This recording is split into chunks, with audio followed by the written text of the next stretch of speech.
Chances are that some of your favorite media is a little bit less than a pure labor of love. Every piece of media has this to some extent. Even if I've imprinted on Pro Skater like a lost calf, I have to admit that while a lot of the team were probably passionate about the project, Activision would have seen it differently. What was made under the hood was secondary to the cash that the product would have made. And in that, I think it's fair to say that a part of games that I really like are creatively insincere. What would elevate these games, however, is if I knew that these games were made from a point of pure creative passion. Either the people working on the game just really liked the process of making a game, and this was the end product. Maybe the people working on it didn't love making games, but really wanted to play this specific type of game. They didn't like the project itself, but wanted to see someone else's vision to life. Maybe none of them liked the project, but knew that someone else would and were doing it for them. These are all different perspectives on creative sincerity. It's not that every piece of art has to be made from someone who just, at their core, loves putting brush to a canvas and seeing a color left behind. Worrying about this is something for me that comes in waves. However, lately I can't help but see a rapid change in both the platforms that display content and the ways that it can be made that has heightened my concern around the subject. Suppose there's two identical videos, and they're videos that you think are entirely trite. For me, I'm going to use a fictional Five Nights at Freddy's top 5 facts video, not to throw shade at FNAF fans. Being 28 and still hopelessly drawn to Tony's wheels, I'm just one of you several years removed. One video is made by a guy who just really loves Five Nights at Freddy's. These are facts that basically everyone's heard, and they only want to make this video in this style because they're influenced by what's around them to the point of redundancy. But they still want to share regardless. They don't love numbered lists, but they're doing one because they haven't thought about how else it might be presented. Straw man in place, I think it's fair to say that this might be creatively bankrupt. However, I wouldn't call it insincere. A genuine desire is found in that want to share. Maybe nobody wants to receive, but there's a goodness at its core that I think is impossible to fault. And if I'm stirring the pot a little, I think that's where a lot of videos on the internet regarding fighting games land. And I don't mean that as an insulting way, I mean that in an endearing way. The second, despite being the same video in every practical sense, is made because algorithmically, it might do well. The person hasn't made the video for wanting to share something, they've done it because they're following a trend, or other successful people in the specific search for success, or doing it because that's what's worked in the past in spite of the fact that they have no creative passion for it. There might be some financial incentive somewhere down the line, but for the sake of consistency, let's say that there's not. Even if there's nothing physical to gain, there's some kind of exterior pressure, viewership or sub count for example, in which the end goal can be some kind of return on investment.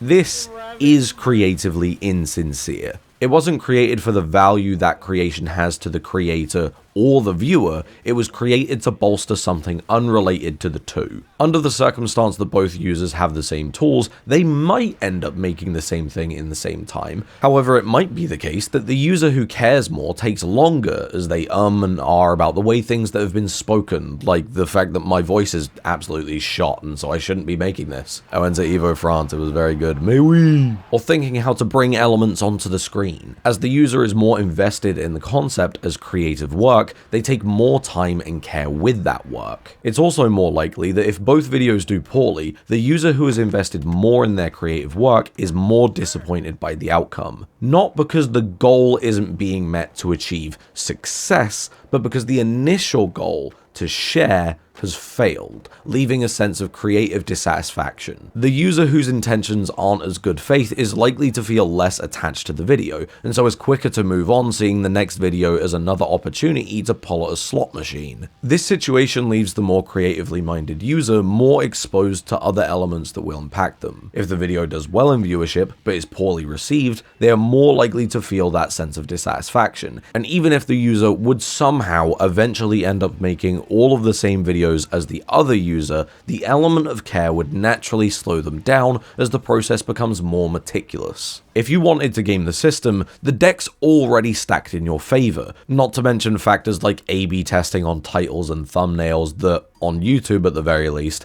encourages the user to treat the platform as a place where the goal is to maximize output, retention, click-through rate, at the expense of what they think makes for a better creation. Very few people who view the thumbnail as art are rewarded by the system. YouTube as a platform encourages very specific editing styles that are more conventionally watchable, and, in my opinion, has developed a homogeneity among successful types of video that are posted to the platform. Now let's imagine there's a machine that will automatically make that video for you.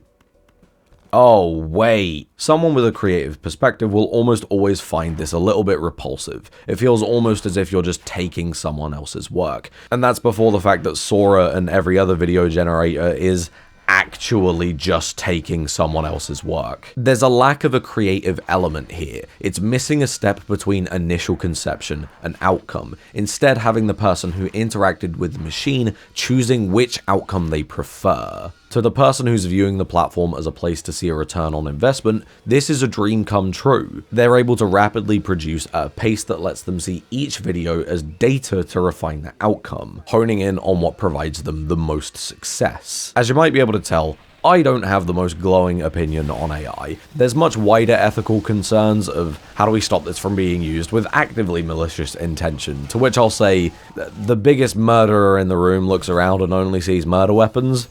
But if you give him a knife, what worries me within the scope of my own life is what it's doing to creative incentive. I don't think it's unfair to say that there's a large majority of businesses advertising on YouTube that just probably shouldn't exist. Personally, I'd push back against a toothbrush that feels the need to advertise itself as something challenging and interesting. But I must admit, perhaps someone really feels a genuine need to make another toothbrush. In the case of Base 44, however, there's not a lot to say beyond poison. They want to feed you poison. It's a platform that builds platforms that's primarily being pushed as a money-making venture. Get a business up and running in minutes should be a red flag to anyone who cares about making something worth having, and a red flag to any businessman who runs a business that's got ethics anywhere in the realm of consciousness. What do we sell? How do we sell it? What are the security concerns here? What's the practical addressable market? Why is this the thing that we sell? Are all questions for later. Hell, just generate some business ideas and be on your merry way, looking for the next customer to reel in for your products that you don't know anything about. I fucking hate this shit. What's frustrating is that a platform like Base 44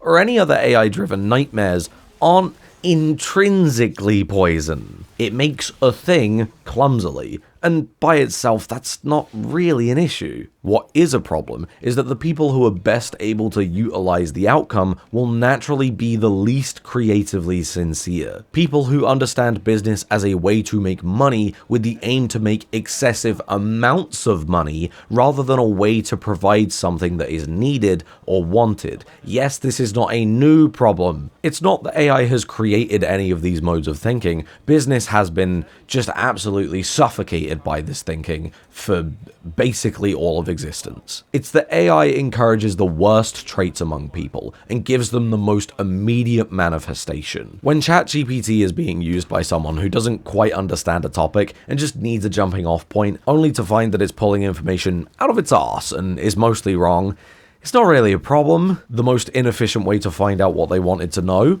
Sometimes. However, its use case is one where the user speeds up a discovery phase. It's used to find their way into a topic and then discarded the moment that they've found the resources to do their own research. Maybe that research was really interesting to them and eventually is morphed into some kind of creative work, but it's created from the user's interactions between themselves and the research that they've done. It's creatively sincere, although I probably would call it creatively misguided. When someone's using ChatGPT to generate a book so that it can be sold on Amazon under a title that's similar to the title of a major book, we can call that creatively insincere, but we can also justify it as a scam. It's an extreme that we all agree is bad. Using generative features to make something that you didn't want to make in the first place, though, even if it's less actively malicious, is still malicious. And this is kind of the problem. If you wanted to run a mislabeling scam prior to ChatGPT, you had to find a ghostwriting company who was willing to take the risk or do it yourself. There was still distance between you and malice. Now the length of time for the creatively sincere might be shortened slightly, but the person who benefits the most is the one whose intentions are on the floor. It increases the rate in which trash is made, and if you don't find success filling Amazon, YouTube, Redbubble,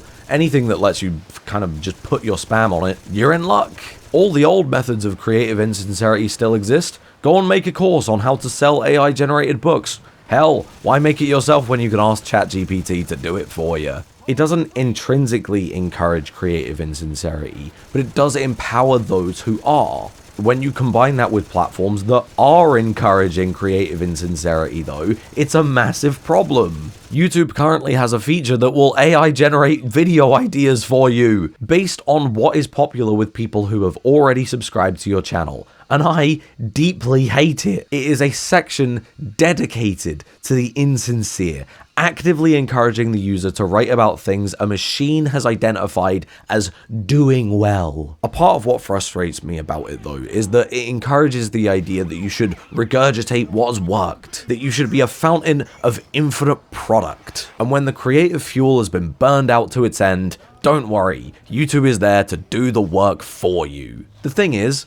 it's not your work. This is the vision of the machine. And as sections of AI propagate through platforms to encourage people to view creative work as a commodity first and foremost, not only am I frustrated, but I feel what is mine slip further and further away. That the insincere has gone from a freak show at the depths of the platform to what I am actively being asked to chase. When YouTube pushes out a new AI generation feature, videos based on what viewers similar to your own watch, or automatically dubbing my video into another language, I feel a bit sick. It is so blatantly, creatively insincere. And in the case of automatic dubbing, yes, you could make a strong case for accessibility. However, at that point, I'm not even really in the video. I have been excluded from my own creative sincerity. It's my upload, but it's not my video. You wouldn't even be listening to me. To be clear, this isn't a frustration at lazy forms of entertainment. Vertical video makes me want to vomit, however it's conceptually harmless. The platform of TikTok has bred a culture of narcissism, and my frustration is more on the creative insincerity that the platform elevates. My problem isn't with people uploading videos of their dogs doing completely inane shit or part 400 of their King's Quest Let's Play, because that is creatively sincere for them.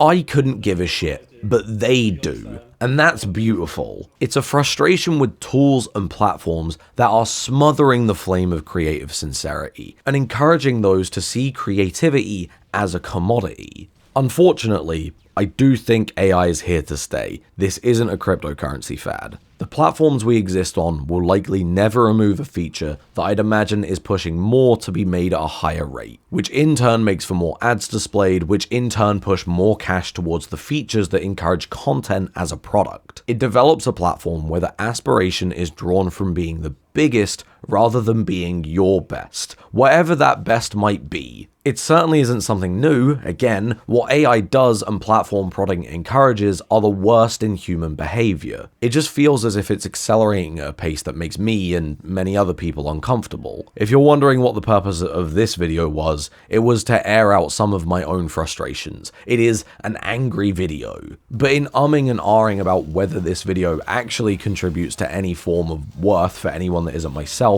I'm hoping that if you also feel a rapidly developing disdain for the state that online media is in, between the tools and the platforms, whether you're a creator or a viewer, that this video acts as some kind of proof that you're not the only one wondering if anything is creatively sincere anymore, and that this video is proof that, at the very least, some of it is.